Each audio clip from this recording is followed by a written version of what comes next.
So good day sir, I'm Maxwell Regina. This is my presentation video demonstrating the collecting of evidence of hair strain sir. Like flashlight, evidence, hair strain, and gloves.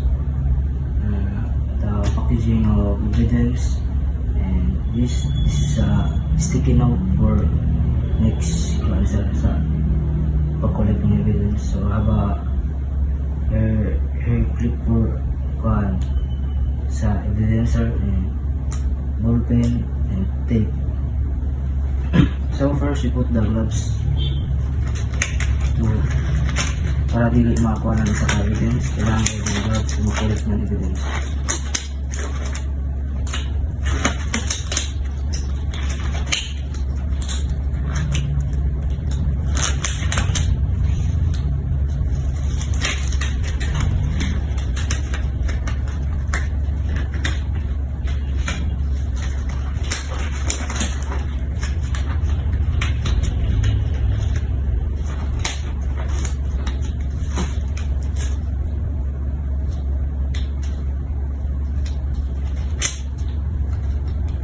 So, tawag sa nato ang gloves is ikuha ko sa iyo ang purpose ng flashlight. So, ang flashlight para dali mo makita ang isa ka butang na dili bitaw dali na makuha kita, mahanap. Sample lang ini para ini siya sa magamit niya siya sa crime scene. Kaya po sa pagkuha ng evidence sa buhok. So, ang paggamitan nini is kailangan tutok siya sa buhok para hindi mahanap ang isa ka buhok. And then yadi ato kuhaan ang katanganan para sa evidence para dili siya dahil ma-dab or ma-kuhan sa iban. Para nga siya kabali mag-preserve ang isa ka evidence. Duha ni kabuok para magamit sa bini sa duha kabuok way ng pagkulit ng hair strain. Yung isa magamit sila ng sticky note. So yun lang.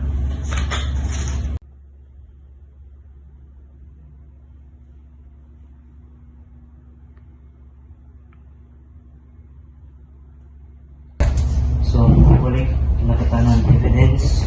Magkuha kita na ang ato pangalan sa evidence. Kuha kita ng pay, hair pay. Butang na to sa evidence hindi.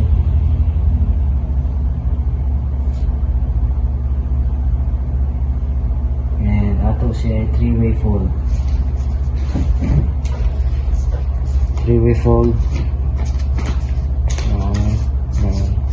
So makita daw nyo diyan fill out na isa ka evidence. Item number, case number.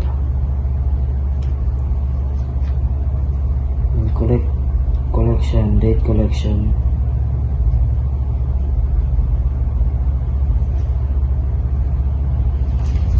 So, kahuman ini ato siya i-tape.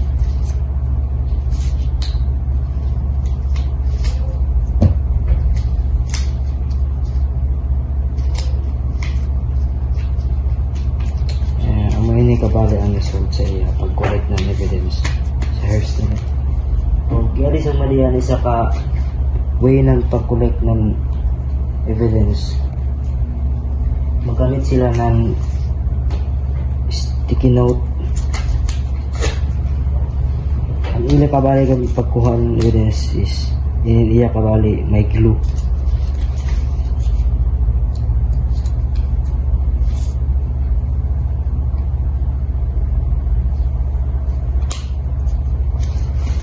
Ayan din. And ato siya i-fold kaysa. Kuha ko na ito iya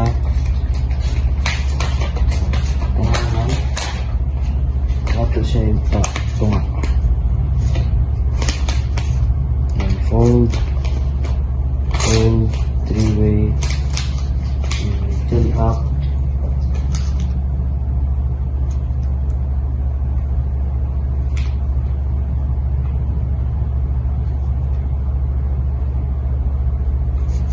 and tahan natin ang tape.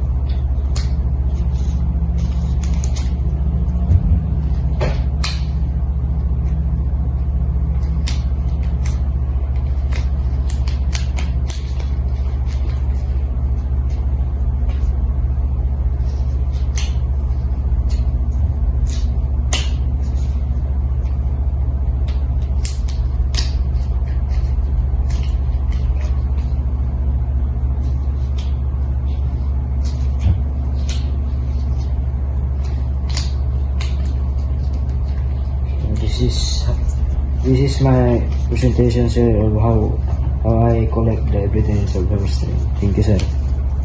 Good day, sir. I'm criminology student Aximix Berikina, second year, and I'm demonstrate how collecting evidence in firearms and of how the packaging of the evidence.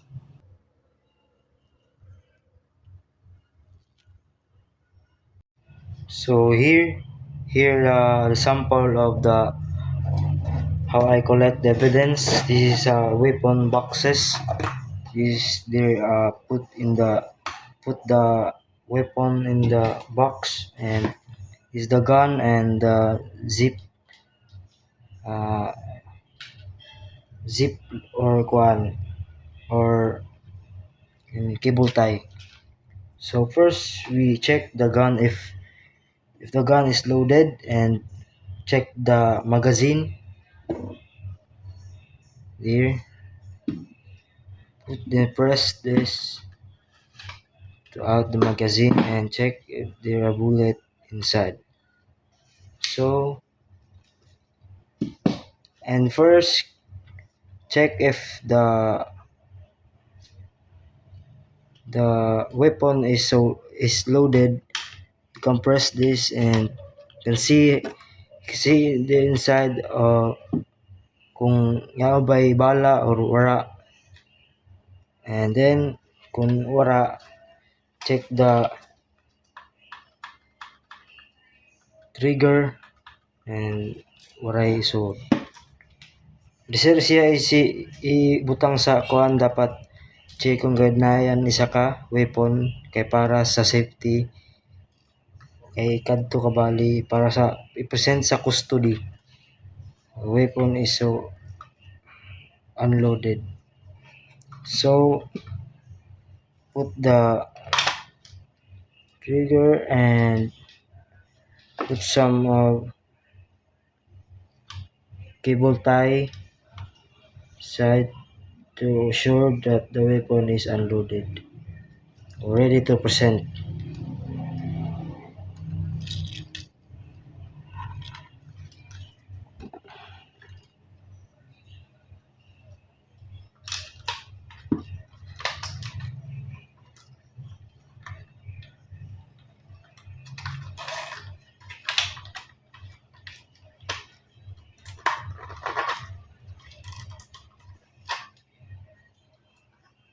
And then put the weapon box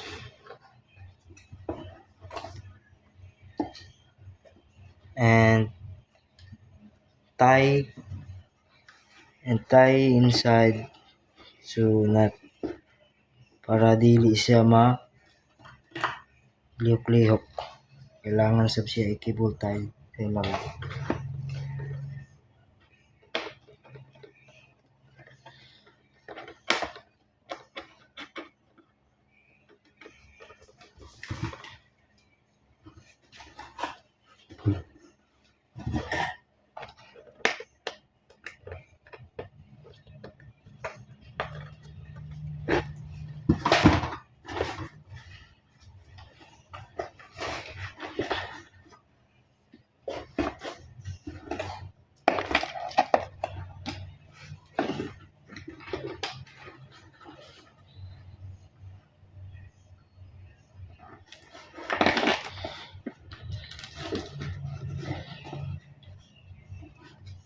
sa ubos og nadisa taas ng pusil, kailangan ka kibultay gid siya.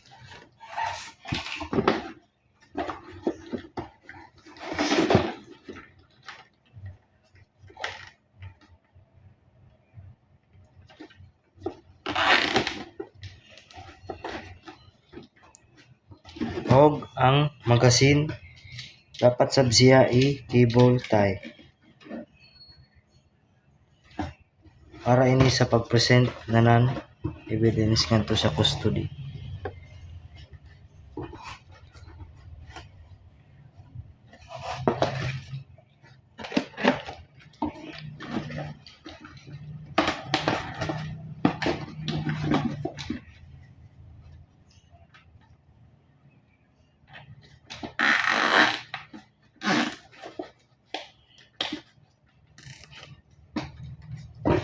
And then if yaon na diyan mga evidence, fill out naan and package crime scene tape.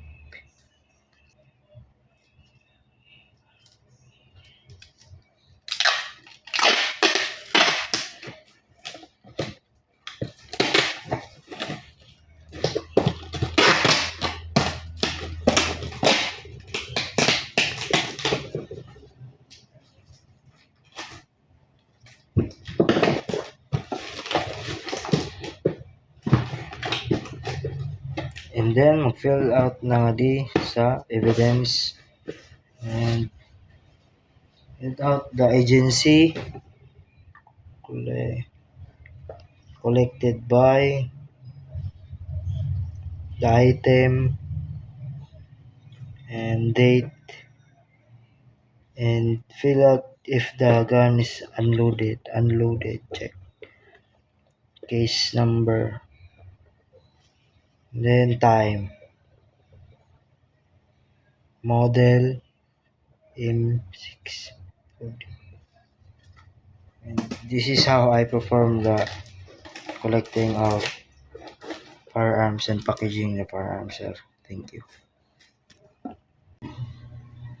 Good day, sir. I'm actually Miss Birikina, criminology student, and I demonstrate about collecting blood and dry blood strain. First, we put gloves and mask to avoid contamination. First, put the mask and gloves.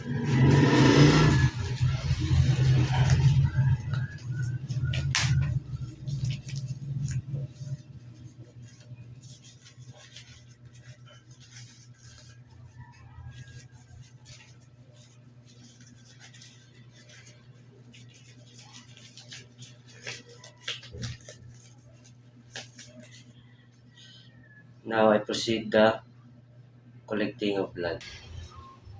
So now I have the packaging of the blood and the dropper for blood dry strain and the cotton buds for collecting the blood. We have two types of blood, the dry and the liquid. First, I demonstrate on how collecting a liquid blood. You squeeze the blood and dry it for 10 minutes or 5. And then I collect the dry blood strain. If the blood is dry, you can put water to collect the dry blood strain. I have a dropper, add some water, and just put the dry blood strain. Then dry it for 10 minutes. Also. and wait for the dry. So if the blood is dry, you can put the blood into the box, preserve and avoid the contamination. You can put the paper bag against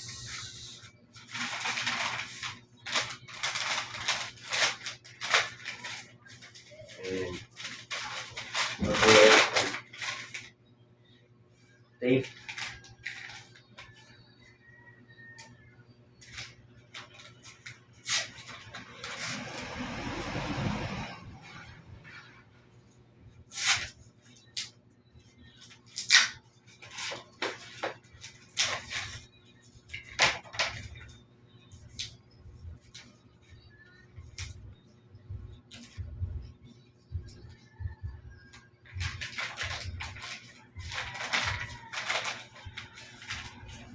There, and also the dry blood stain.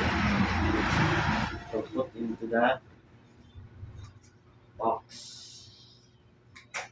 You separate them to avoid any uh,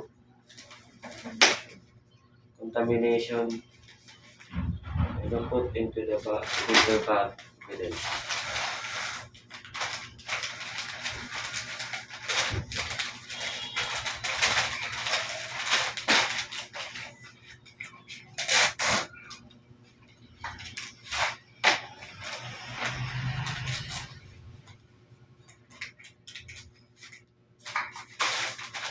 So here is the two types of blood and collecting of blood strain.